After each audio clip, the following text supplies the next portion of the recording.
بسم الله الرحمن الرحیم. امروز 16 آذر رو که روز دانشجو نامگذاری شده در واحد دانشگاه آزاد اسلامی اردبیل حضور پیدا کرد. تبریک عرض می‌کنیم این روز عزیز رو برای همه دانشجوهای عزیز ما، دانشجوهای تراز انقلاب ما و همه اونهایی که دلسوزانه از ویژگی‌های دانشجوها، یکی از ویژگی‌های اصلی دانشجوها بر این است که مطالبه‌گرند، مطالبه‌گر دلسوز، مطالبه‌گری که منصف هستند، مطالبه‌گری که پاسخگو هستند.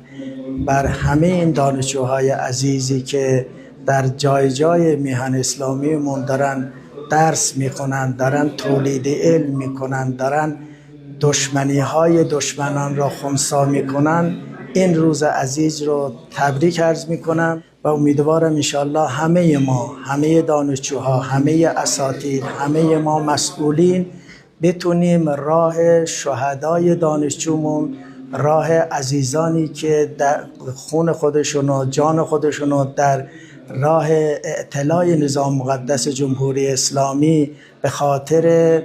حمایت از ولایت، به خاطر حمایت از آزادی، به خاطر حمایت از به اصطلاح عدالت محوری جان فدا کردن، ما هم راه اونها را بتونیم ادامه بدیم.